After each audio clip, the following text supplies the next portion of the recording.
আসসালামু আলাইকুম প্রিয় নবম শ্রেণীর শিক্ষার্থী বিন্দু, কেমন আছো তোমরা? আশা করি মহান আল্লাহর অশেষ রহমতে ভালোই আছো। তোমরা সবাই জানো বর্তমান বিশ্ব আজ করোনা ভাইরাস দ্বারা আক্রান্ত, জনজীবন বিপর্যস্ত, মানুষ উদ্বিগ্ন এবং দিশেহারা। এই মহান বিপদের দিনে আমরা সবাই মহান আল্লাহর কাছে কায়মানো বাক্যে দোয়া করি বিপদমুক্ত হওয়ার জন্য। এছাড়াও আমরা স্বাস্থ্যবিধি মেনে চলি এবং আমাদের জননেত্রী ও প্রধানমন্ত্রী শেখ হাসিনার উপদেশগুলি মেনে চলি।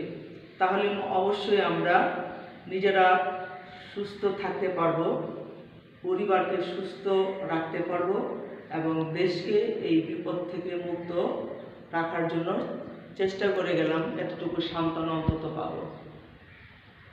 স্কুল বন্ধ হয়েছে গত 18ই মার্চ থেকে। এই পর্যন্ত সরাসরি আমরা তোমাদের ক্লাস নিতে পারি নাই। দীর্ঘ সময় বন্ধ থাকার কারণে তোমরাও হয়তোবা বই থেকে কিছুটা বিচ্যুত হয়ে পড়েছ। কাজেই তোমাদেরকে বইমুখী করার জন্য আমরা মিরপুর সিদ্ধান্ত হাই স্কুলের পক্ষ থেকে সিদ্ধান্ত নিয়েছি অনলাইনে ক্লাস নেওয়ার জন্য। তোমরা আমাদের এই ক্লাসগুলি দেখবে এবং আশা করি তোমরা উপকৃত হবে।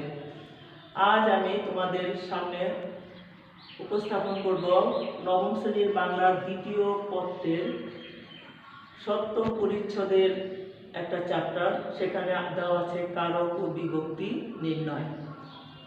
আমরা প্রথমেই পড়ব যে কারক ও বিভক্তি নির্ণয় করার শুরুতেই পড়ব যে ক্রিয়াপদ কাকে বলে, কারক কথাটার অর্থ কী, এবং আমরা আরও জানব যে কারক কাকে বলে, কারক কত প্রকার ও কী কী। তোমরা দেখতে পাচ্ছ যে বোর্ডে একটা বাক্য সুন্দর করে লেখা আছে। বাক্যটা হচ্ছে, রাজা সাহেব প্রত্যহ সকালবেলা নিজ হাতে পাত্র হতে গরিবদের খাবার দিতেন।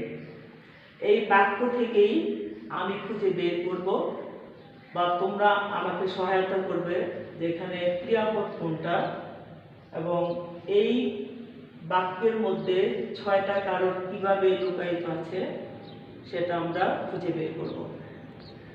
আমরা জানি বাক্য গঠনের অপরিহার্য অঙ্গ হচ্ছে ক্রিয়াপদ, এবং ক্রিয়াপদ ছাড়া কোনো বাক্য গঠিত হতে পারে না।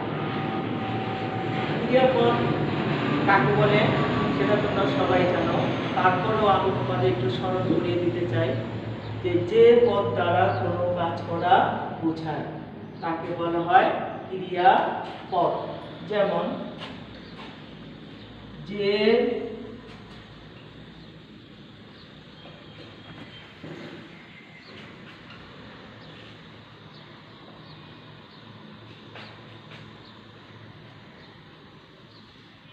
বোঝায় তাকে বলে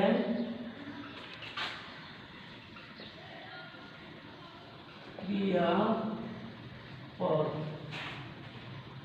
যেমন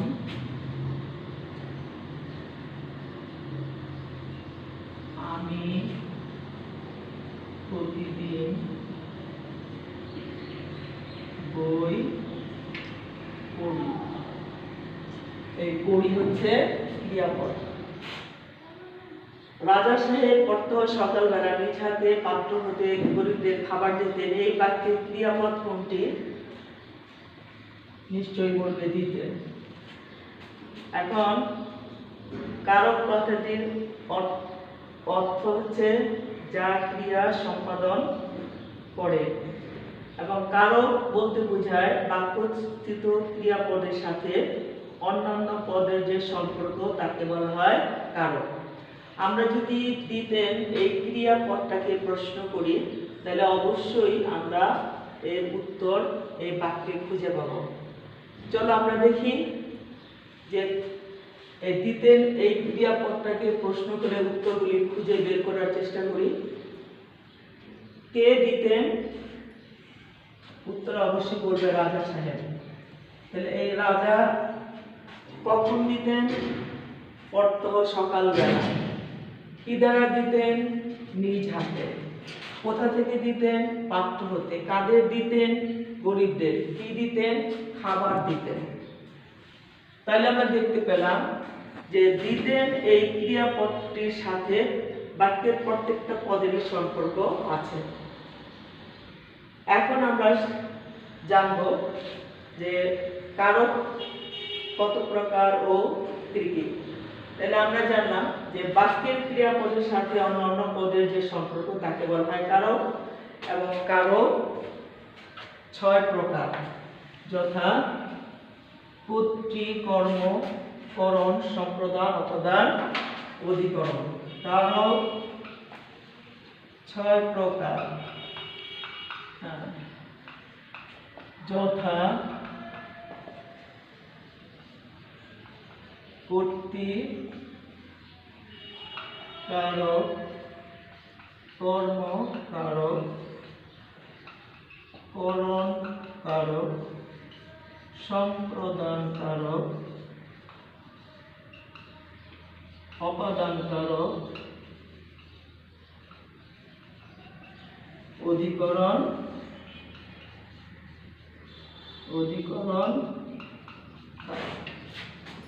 কর্তৃকারক কাকে বলে? যে ক্রিয়া সম্পাদন করে, অর্থাৎ কাজটি যার দ্বারা সম্পাদিত হয় সেই কর্তৃ বা কর্তা।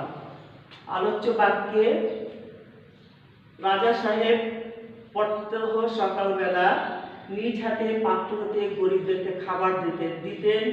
এই ক্রিয়াপদকে প্রশ্ন করলে আমি উত্তর পাবো কে দিতেন? রাজা সাহেব।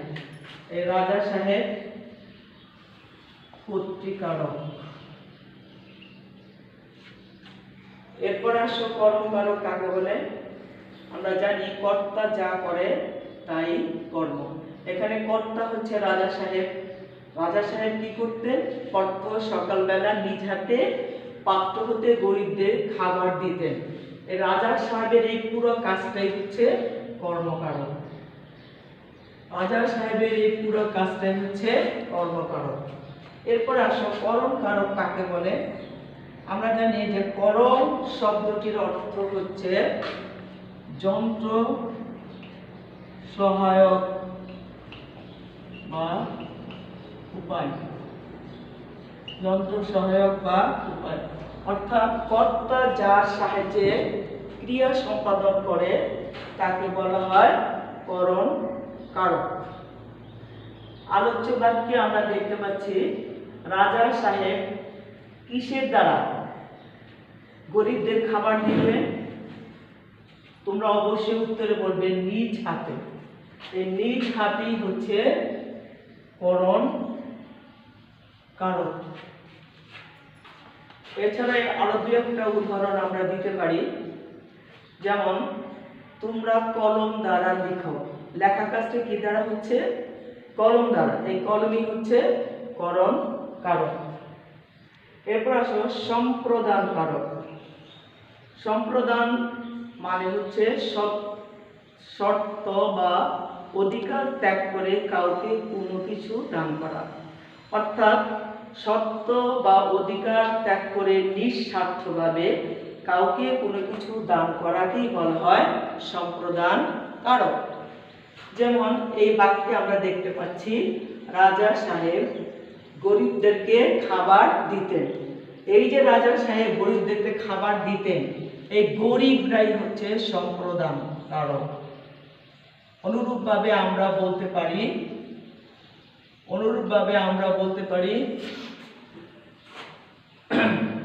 পাখিদেরকে খাবার দাও। কি বলতে পারি?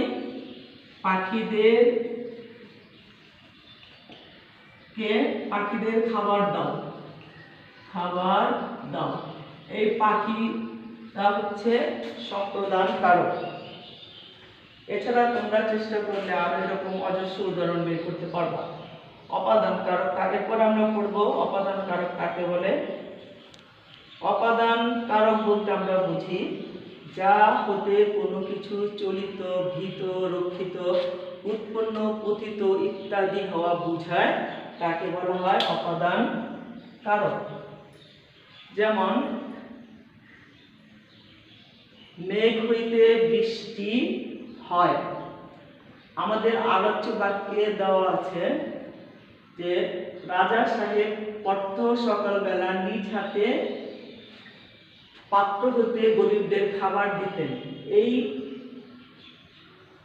পাত্র হতে, এটাই হচ্ছে কোথা হতে খাবার দিতেন, পাত্র হতে, এটাই হচ্ছে অপাদান কারক, এটাই হচ্ছে অপাদান কারক।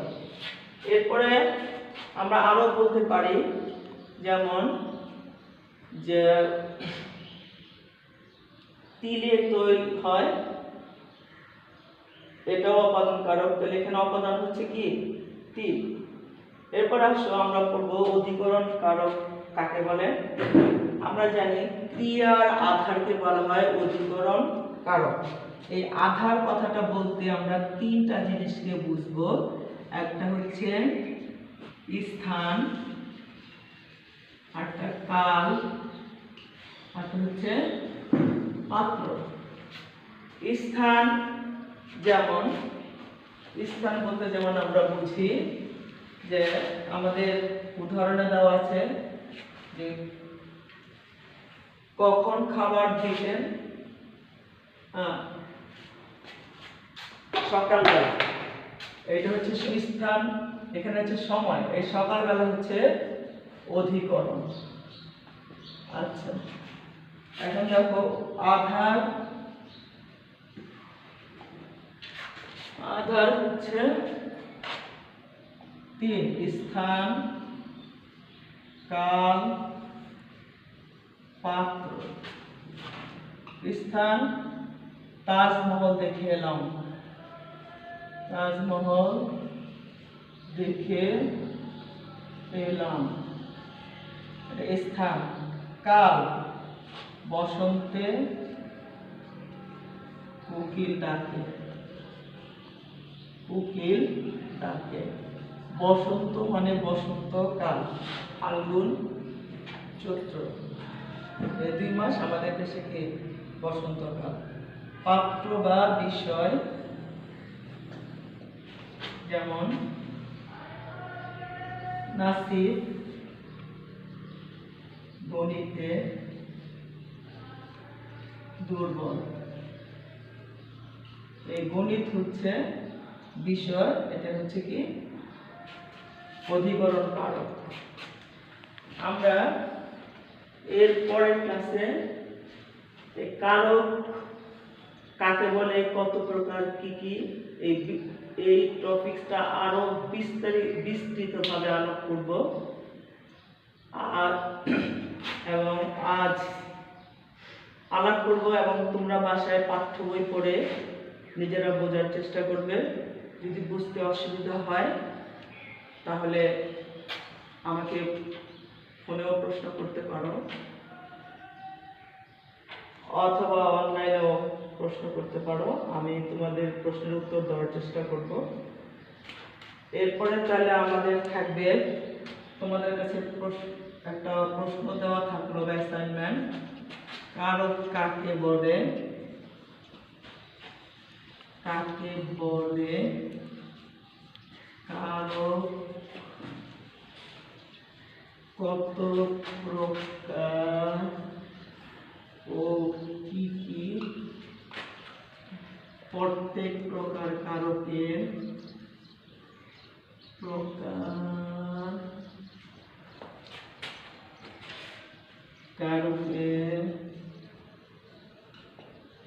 সংজ্ঞা সহ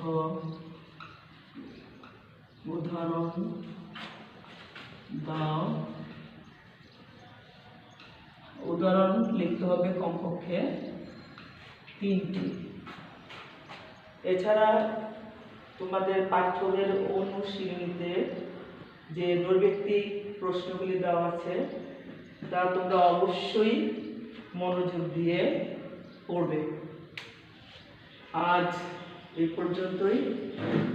আশা করি তোমরা এই যে দীর্ঘ সময় পাচ্ছ, এই সময়টা পড়াশোনার কাজে লাগাবে, গঠনমূলক কাজে লাগাবে, এবং আগামীতে মহান আল্লাহ তাআলা যেন আমাদেরকে এই যে দুর্যোগপূর্ণ অবস্থা, এই দুর্যোগপূর্ণ অবস্থা থেকে আমাদের গোটা বিশ্বকে, আমাদের প্রিয় মাতৃভূমি বাংলাদেশকে, বাংলাদেশের মানুষকে, আমাদের আত্মীয় পরিজন যে যেখানে আছে সবাইকে এবং তোমাদেরকে সুস্থ রাখেন, ভালো রাখেন, নিরাপদে রাখেন। আজ এ পর্যন্তই। আবারও দেখা হবে, কথা হবে।